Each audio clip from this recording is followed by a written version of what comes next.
Hey everybody, I'm Geoff Thew, professional shitbag, and today is not your regularly scheduled Mother's Basement content because instead of analyzing anime, we've got a chance to talk with some of the people who work to bring anime to life. I was lucky enough to have the people behind the Unlocked app get in contact with me, and they gave me an opportunity to interview the dub cast of Sword Art Online Alicization. So, welcome everybody. It is nice to have you on. Hi. Good. Yeah, we're good. Thanks for having us. Yeah, thank you for coming on. So, I just so that everybody knows who you are and who you play, I'd just like you to go down the line and introduce yourselves. Well, I'm Bryce Pappenbrook, and I am the English voice of Kirito. I'm Jeremy Lee, and I'm the English voice of Asuna. My name is Brandon Winkler, and I'm the English voice of Eugeo. I'm Kayli Mills, and I am the English voice of Alice. And what other roles have you guys played? You might know me as Eren in Attack on Titan, Meliodas in Seven Deadly Sins, Cat Noir in Miraculous Ladybug, Reno Kumara in Blue Exorcist, and Wikipedia definitely knows better than I do.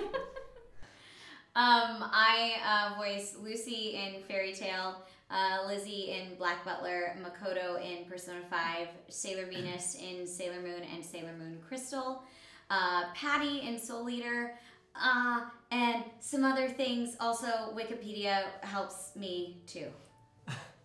Let's see. I voice Theo in Record of Grand Crest War. I voice Jason in a show called Mechard. I also voice Louis Shirasagi in Beyblade Burst Turbo. Yeah, and I also voice Green Goblin in Marvel Avengers Academy. I voice Amelia in ReZero, Runa in Kakegurui, Riley Miller, which is like super close to my name, so in Valkyria Chronicles 4, and Hina in A March Comes In Like a Lion, as well as other things that you can look up, because I probably won't remember them right now. So where will people be able to see you after this interview? Well, we're all at different conventions throughout the year. I don't know. This is the first time we've ever been together in one place, and I only know that that's happening one more time for sure. Yeah. And it's available for anybody to check out, which is pretty cool. It is. We're doing a digital interview through the Unlocked app at Anime Milwaukee. If you're not actually going to be there, you can buy a digital ticket and join in the fun. Is this one of the first or the first times that there's ever been a joint panel with tons and tons of people? Yeah, with a multicast like so this. Cool. Wow. It's going to be fun. So you'll definitely want to be a part of the experience because you'll be a beta tester. And how appropriate for this show. Oh, yeah. Part of the future. Can you be sure that nobody attending the digital panel will die? Oh, yes. I can't promise that, like, all 4 of us will make it out alive. Okay. Or make it in alive. But I promise if you watch and get a digital ticket, you'll be fine. That's good, because from you guys, beta test really sounds like a threat. No, totally. Yeah, no. Beta test for us. We'll pay the price. Unfortunately, if you die at the digital panel, you die in real life. So sorry, guys. Enter at your own risk. But it's also for a great cause, too. Because if you get the tickets to Anime Milwaukee, a portion of the proceeds is going to... Anti-bullying. Yeah, which is amazing. That's really great. You're supporting a cause and checking out a panel convention experience of the future. Yes. You guys are the core cast of the new season of Sword Art Online, the Alicization arc. How do you guys feel about the characters you play in the series? I love Kirito. He's such a fun character to play. Who doesn't love playing an overpowered protagonist? I feel like this is a whole new challenge for him. He definitely doesn't have God mode running in this game, so it's really interesting to be back and play him in this new world. I love voicing Asuna. We have gotten to go on such a journey with her character over the span of the series, and Sword Art is not one to...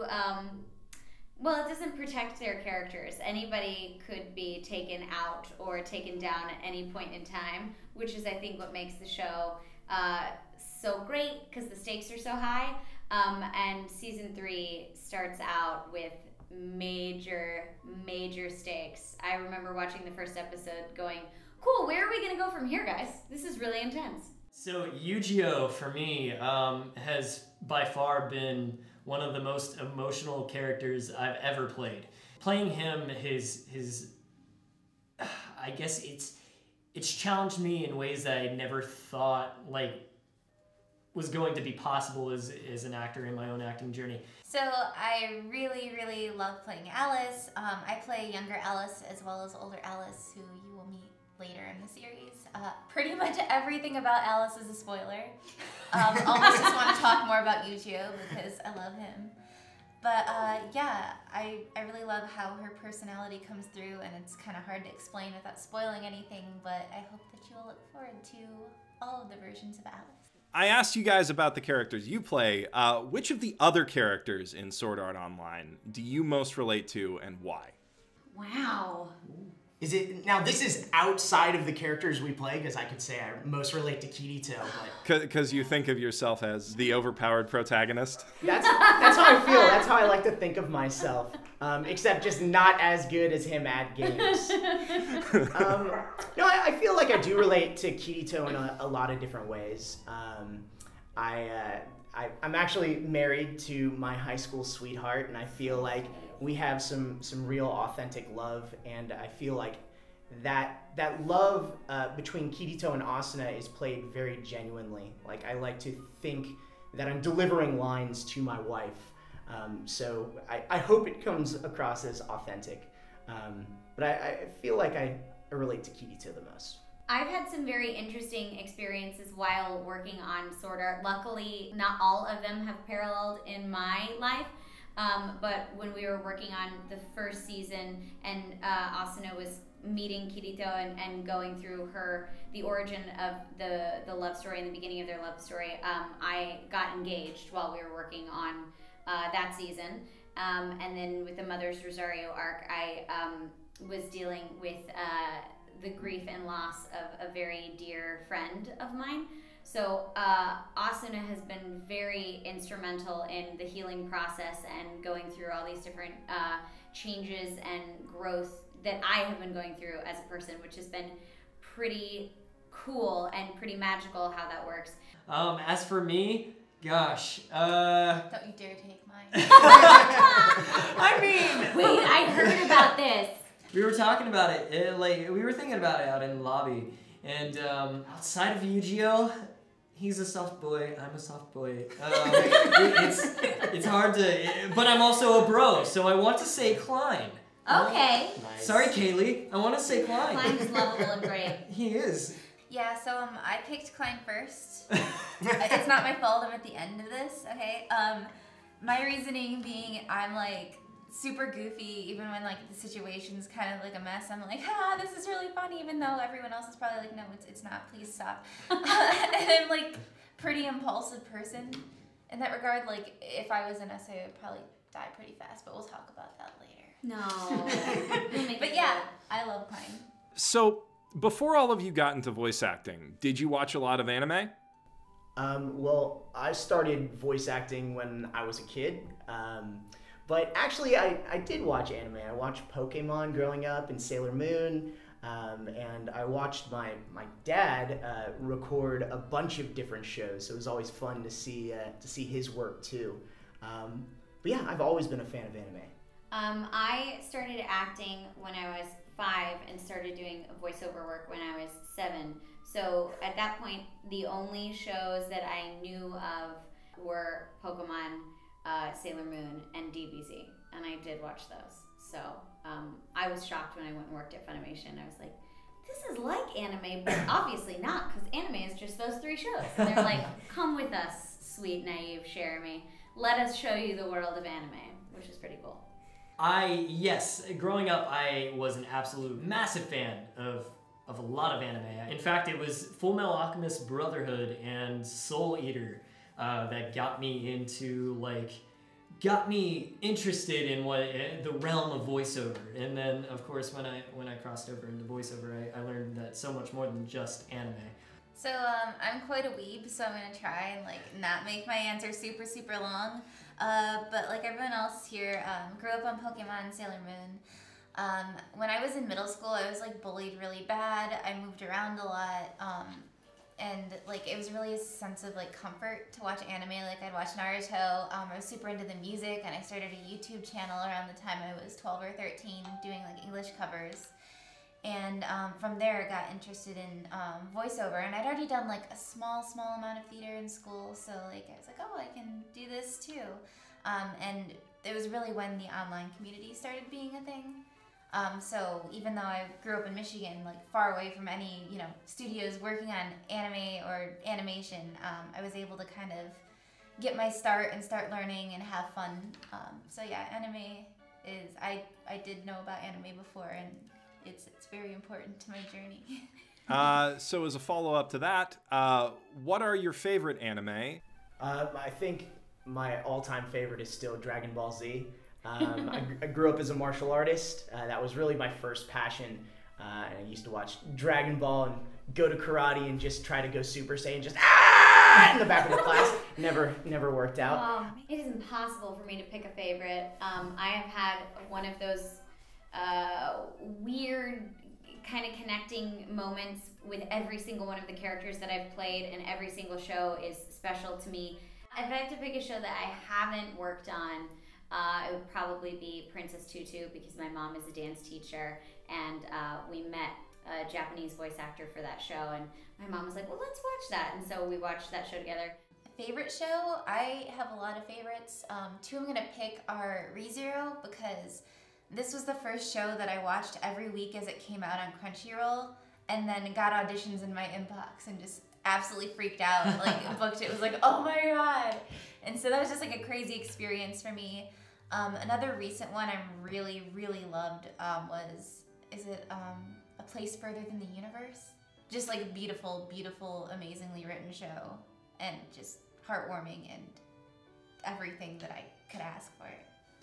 Are there any dream roles that you would really love to play one day, and are there any that you've gotten to play already? I feel like I've played a number of dream roles in my career. I mean, being part of the Pokemon world, playing Red in Pokemon Origins, the OG Pokemon Master. As Attack on Titan was coming out, I was a huge fan of the show. I would watch every single week and had a similar experience where I got the audition and just freaked out. And then I freaked out even more when I was cast as Eren Yeager. I think sort of dream role looking forward, I'd love to be part of a show like SpongeBob SquarePants. Just like an original show that like is so lighthearted and fun, and you could just go into the booth and be goofy. I would love to be able to be part of something like that. Lucy in Fairy Tail has been amazing. To get to play the same character and be part of this family for hundreds of episodes is really cool. And then getting to kind of have that full circle moment and getting to voice Sailor Venus and Sailor Moon when that was the first show that I watched is pretty fantastic. So I guess next dream role, I would love to write a historical fiction piece and then get to go film somewhere overseas, and it would be live action and bring my love of art history and film together. I remember the first time I saw Eugeo in like promotional art, and I was like, wait, I think Bang Zoom might be dubbing this. And all I knew is when I saw him, I was like, I'm going to voice that character. Oh, and I freaked out when I got the audition. I freaked out even more when I got the callback, and I lost my mind when I booked it. So that was one of the big ones. That was probably the biggest one to date. I did get to do some other really cool roles that I can't talk about yet, but it's like. Man, I ever since moving here, it's been one thing after another, things bigger than I could have possibly thought of. So I'm really grateful that I've been given those opportunities. Yeah, it's just been so crazy to be involved with like titles, like IPs that I've been a fan of, some of them like for years, and it's just, what would my dream be? Definitely the show I mentioned, A Place Further Than the Universe, like voicing any of those characters, because it's just so like, so real and so raw, any of the girls. But also I would love to be a part of something ongoing, preferably a comedy, where I just kind of have like a family of people, and every time I go in, we're just so comfortable with each other, and like, you know, just when I feel like when that happens, like the improv is just so like natural, and no one's like worried about messing up, and just it would be so much fun. I don't know. Yeah, totally. So one of my favorite things to come out of SAO has to be the Anime Expo blooper reels. Do you guys plan any of those going into the booth, or do they all come up spontaneously? I think this is a question for me.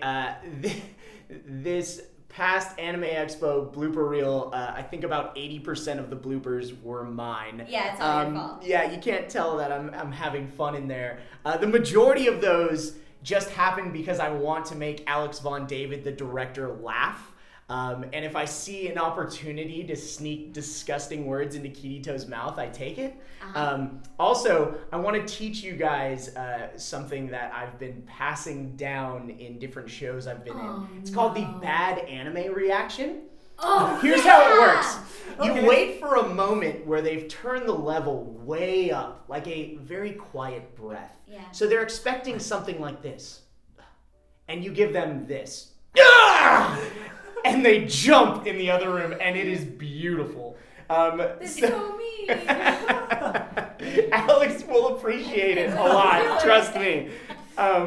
So I've snuck quite a few bad anime reactions into the blooper reel. He's also, I have had to look up things on Urban Dictionary before because I'm like, what is that? And then you'll start it, and then Alex will write something for me to say. All of my bloopers are written for me because I am not that clever, nor do I even know what I'm saying.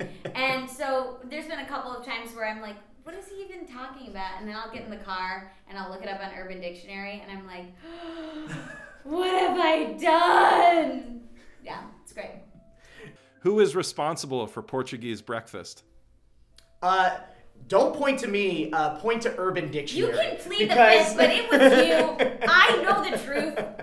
Yeah, I pretty much, like, I think one of the things going in was I was excited to be able to do bloopers. I should have been worried about keeping my job the first session. Halfway through, I'm just, like, laughing and, like, just doing these bloopers, and everyone's having fun, and I'm really glad I didn't lose my job. I haven't done many bloopers yet, but I think I know what Eugeo is ordering tomorrow.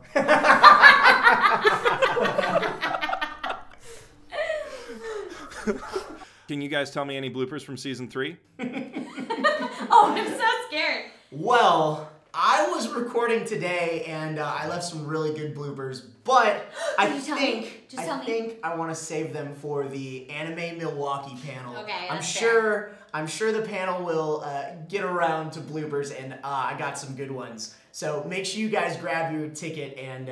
If you share the blooper too early, it will self-destruct. Yeah. It's not. Yes. Is the blooper not safe for YouTube? Ooh. Only safe for Unlocked. Only safe for Unlocked. Looking forward. You gotta get your key below. How do you guys get into the headspace to act? Do you do anything to get into character in particular? Well, when you're working on an anime project, you don't see the script ahead of time. You don't know exactly what you're going to dive into that day. So it's really hard, at least for me, to kind of get into character. Most of my characters scream, and living in Los Angeles, I deal with a lot of traffic, so usually my vocal warm-up is screaming at people in traffic. Works really well. So it's hard to know what you're walking into. There have been times that I've asked, what's the tone of what we're working on today? Like for a show like Sorted, I know there's going to be some emotional, like something is going to go wrong. It's either going to be very sweet and have a love story, and there will be some levity. Usually if Bryce is recorded first and there's a blooper for me, there's going to be some levity. But usually it's just going to be very emotional and probably heart-wrenching. So what I do for any audition, obviously for an audition I'll know sort of what I'm walking into, but I have various playlists in my car, on my phone, or CDs, and I will jump into music that I think is going to kind of set the tone and get me in the headspace. So if because that's one of the things that I love when I'm watching a movie or an anime or a TV show is the score that goes along with it. I feel like that does so much of the work for the actors and really helps let you know where the scene is going. And so I kind of just am my own sound designer on the way to my session and create my own soundtrack for what I think I'm walking into. When you do get a feeling for how the scene's going to be played out, you just kind of, you go with it, is what I've learned. There are certain techniques that actors use to like kind of get into a headspace or whatever. But for me, it's like I do my tongue twisters, I do my scales, and I go in and I act. So I do think it's kind of cool now that on certain shows that we work on, we can like go on Crunchyroll and kind of like go ahead and be like, oh, this is probably what I'm going to be working on the next time. What Jeremy was saying with the music, like totally. Sometimes it's just to hype myself up. Just be like, yep, put Lisa on. Shiny sun right now. Such a good song. I know. I screamed that now when we were crosswalking the other day. It's really, really bad. But yeah, super into like the music getting me in the mood. Do you take cues from the performances of the original seiyuu in how you play your respective roles, or were you working from your own interpretations of the characters you play? Well, when we record, we actually preview all of the lines in Japanese to kind of get the tone of the scene and the timing. For me, I don't like to emulate the performance. I like to be inspired by it and kind of keep it in this box where you're staying true to the original performance and delivering the intention of the lines, but creating an all-new performance at the same time. That's one of the things that I love about dubbing in general and as its own art form. Our job is to, like he said, deliver the intention and stay true to the performance, but also making it something that is accessible to a Western audience. And that means not just doing a copy and paste performance. And if we did a copy and paste performance, it would just be a ripoff of the Japanese actor, which would not be giving them a compliment. It's really allowing yourself to be inspired by what they delivered and taking your inspiration, your experiences, me growing up in the United States, and allowing that to color my version of the line that the wonderful writer has given us. Funny enough, the first show that I ever worked on was Metcard, and we actually didn't use like the Korean language dub. So and it was this, I think it was dubbed in Hong Kong, so we were getting these clips that, oh, the voice actor sounded like this, you know, for every single take. And sometimes it was like the same actor that would play all three roles in the same yes, scene. Exactly. It was very confusing. And I don't know about you, but like near the end, they just started like muting them.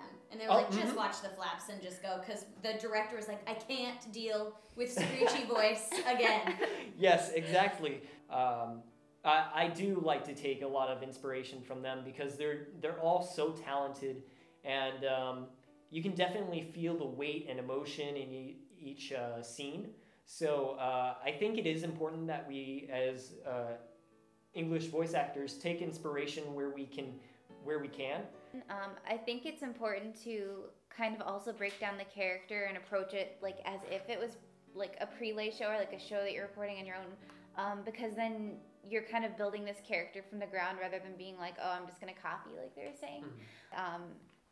I'm like always remembering like what I want, my intention in the scene, how the character's feeling, like to keep that rather than like keeping it like a surface level thing. So, which moments in the series were your favorite to record? Oh, that's just so hard. Yeah, there's so many. I think one of my favorite was being female Kirito. Hope y'all root for me. It's so hard. I could probably pick a moment from every single season, and then of course the movie. I think I love the cabin scene in the first season. That was really, really fun. You guys, this is gonna be really hard. Yeah. Can you do it? Well, like pretty much everything's a spoiler, so I would say hopefully we have an answer for you On to some extent. the Unlocked app? Yeah, for Anime and Lucky. That's perfect. Yeah. Nice. Yeah. So if you want their answer, you gotta get your tickets because that's the only way they're gonna answer it. Right there in the link below. Lips are sealed. How much, if any, input do you get from the original production teams on your dubs?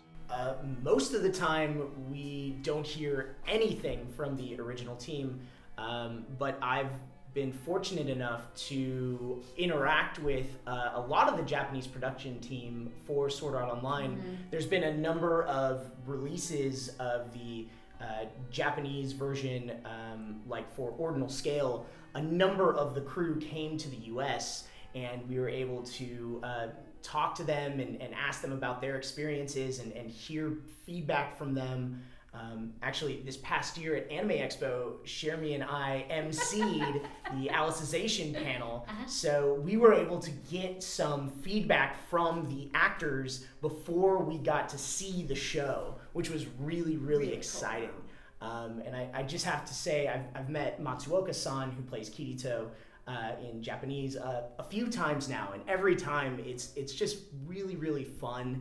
He is just the nicest, most talented guy I think I've met at events.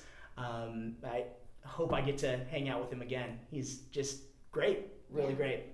I love when we have a representative who has interacted with the original production team, or if they can just pass on some notes, like for Sailor Moon, they were like, so by the way, you guys were handpicked. The creator did sign off on each and every one of you. So that was really awesome, just because it's a nice, like, you guys are going in the right direction, and it's nice to have that reassurance. But I don't think that I've had the same, I've gotten to meet a couple creators. I met the creator for Fairy Tail, but certainly for Sword Art, Aniplex has been so good to give us these amazing opportunities to get to watch Ordinal Scale with them sitting right in front of us. We're watching it with an audience full of people that have never seen the movie before, and we're sitting with the director and the producers, and they're super excited to see our reactions. The director for the movie came to 2 of my sessions, and it was terrifying. I had to sing in Japanese in front of him. And then we all went to dinner together and talked about his pet hedgehog. So it's just a fantastic experience, and getting to hear what it's like for them working on the show and how much it means to them and what kind of inspiration or tone they want us to carry through. And usually it's just like, I want that reaction. That's what he kept saying. How everybody cheered in the theater and how everybody got excited. He said in Japan, everybody is silent. You're lucky if you get a little giggle. And he's like, I want that. So whatever you guys have to do to give me that, that's what I want. Outside of your own work on the series, would you guys consider yourselves to be fans of SAO? And if so, what's your favorite thing about it? No, I'm only a fan of my own work. Brandon, you want to take this one? Yeah, I'll take this one. So, me personally, I was a really big fan of the first season. I was just getting really heavily into anime. That was kind of, I'll call it a gateway anime for me. So, I would say that I was a big fan of the first season. Second season, I kind of fell off the wagon, and then I picked it back up again after that. But so. I was a fan of the show as well before. And one thing I like about it a lot is that each season focuses on something kind of completely different. So you still have the same characters, so you're still attached to the characters, but you're watching something new and seeing a new world a lot of the time. So I think that's really cool. On the subject of SAO and comedy, have you guys watched Something Witty Entertainment's SAO Abridged series? If so, what do you think about it? I love them. Yeah, I think this is a great one for us to start if you guys want to join in too. Actually, Unlocked has given everyone the opportunity to do some really fun collaborations. Yeah. And Shermie and I actually did a live stream with Something Witty Entertainment while watching one of the episodes of SAO Abridged. And it was really fun, really funny. And then we got the gem with pickles. Yes. If you guys have no idea what a brickle is, now coined a brickle, you should look up on Something Witty Entertainment's YouTube channel. There's a nice promo with me opening a jar of pickles, and magic ensues. Yeah, always. What would you like to see them do with Eugeo and Alice as characters? Deepest voice imaginable. I'm thinking like Terry Crews. Just get him and have him voice him. An Eugeo Klein hybrid. Okay. Yeah. I'm Alice. What are you talking about? What's going on? It's the only way I can't spoil what's going on. Aww. I'm from the town if I forgot the name of the town. If there was one thing that you could change about the show, what would it be? More Asuna. I I agree. That was mine too. More Asuna. Super biased, but How do you guys think you'd handle being trapped in a real-life death game like SAO? Yeah, I'd probably die before they tell you if you die in the game, you die in real life. I'd probably go do some like bucket list things, most of which would probably be like eating a lot of food. I don't know. And then I would probably, I know. we're just gonna go on a We bread could eat binge. gluten. We're gonna go on a bread and cake binge. Yes. That's how we're doing these games. Yeah. So Jeremy and I are just gonna go eat bread in the corner. That's what we're gonna do this whole Yep. game. That way we wouldn't die in real life. And Right. it doesn't matter, we won't die in the game. Yeah, That's right. how we're gonna escape it. I like that. Good answer. Yeah. I'd probably just cry a lot. Valid. Just be like, How does it feel stepping into new lead roles in such a high-profile series with so many fans? Yeah, it's just been kind of like a storm from the time I booked it. Just like, again, like a full circle kind of thing. Was a fan of the show before I even came to LA. And Brandon and I actually used to be roommates and stuff. So Yeah. like we kind of like started out from like zero together when we were here. So like to find out that we were both kind of like the main roles for the new season was like just super was really, insane. it was really neat. I remember she and I both found out like at the exact same time that we were cast. So we both just freaked out. And then, I mean, it's like Kayli said, it's you were a fan even before you came to LA, and then when you got here, it's like a storm once it happens. For me personally, it still doesn't feel real. So until I see the show and until I think I see the fans' reactions, I think that's when it's gonna start becoming like real for me. Because right now it just feels like a weird fever dream, and it's really, it's a really great fever dream. But And this is like the longest week ever. oh yeah. Like waiting. You guys are gonna be great. You're so talented, you've worked hard, and the fans are so lovely, and you guys are gonna be received wonderfully well. I know Thank it. you. So Thank Yeah, you. absolutely. After voicing the same characters for 2 seasons in a movie, how do you feel your understanding and portrayal of those characters has changed? They've been through so much together and then just as individual characters. And this doesn't happen very often that we get to play a character for so long, Yeah. or that so much changes for the character. So I mean, I feel very lucky to get to play a character that's so well-rounded and get to play a character that's gone on such a journey. And every day I show up, I mean, I feel like I've gotten to know her pretty well, and I'm excited to see where she goes next. I think she's super fierce and super unstoppable, and I love their love story so much. Yeah, it's really exciting being back as Kirito, and I almost feel like this season I get to start over. It's like the game is restarting. It was nice to have this character that I was so familiar with just almost in a new light, like to start him again. So it was it's been really fun. And it's due to the fans that we've gotten so much of their story, and that there still might be more. They wouldn't keep making it if not for the fans. Yeah, thank you guys. Yeah. What would you say to convince someone who's maybe written off Sword Art Online to give the new season a shot? Okay, I can answer this very honestly because I was not a fan of the second season. Okay, I'm sorry, but you know, I have my opinions, and no. So this season to me, it was kind of like they're hitting the reset button. I think you'd really enjoy this season, especially if you're a fan of some of the more recent like isekai